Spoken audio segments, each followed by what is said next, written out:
मौजूदा दौर में जबकि कोरोना महामारी पूरे मुल्क में फैली हुई है और बहुत तेज़ी से फैल रही है, और जो हमारे पड़ोसी देश हैं उनकी तरफ से भी एक मुल्क के ऊपर जो है खतरे के बादल मंडरा रहे हैं, ऐसे दौर में भारतीय जनता पार्टी लोगों की फ़िक्र करने के बजाय पॉलिटिकल रैलीज़ ऑर्गेनाइज कर रही है और उन रैलीज़ में सिर्फ सियासी एजेंडा जो है उसको डाइसेमिनेट किया जा रहा है, अपनी पॉलिटिकल फिलॉसफी को प्रोपोगेट किया जा रहा है। जो कल जन संवाद रैली जम्मू कश्मीर के लिए की गई, उसमें जम्मू कश्मीर के जो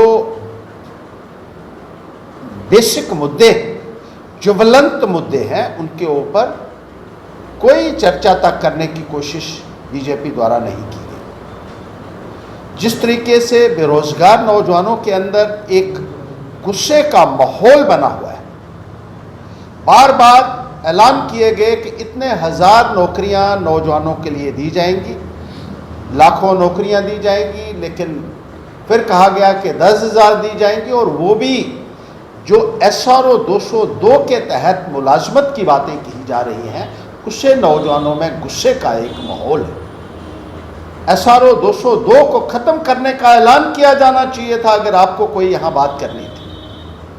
4G कनेक्टिविटी को रिस्टोर करने की बात होनी चाहिए थी।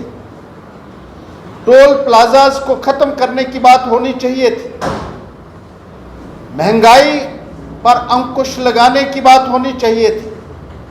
लेकिन इन सब मुद्दों के ऊपर चर्चा करने के बजाय केंद्र के बीजेपी के जो नेता हैं वो अभी भी 370 का राग ही अलाप रहे हैं।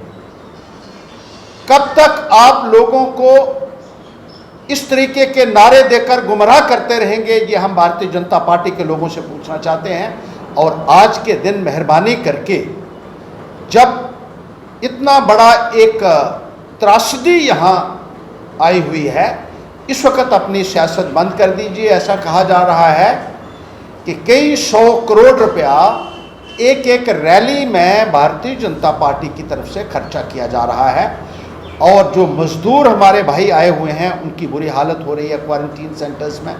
पैदल आने के लिए बहुत सारे मजबूर हुए, उनको पैसा देने के लिए, किराया देने के लिए सरकार के पास नहीं था।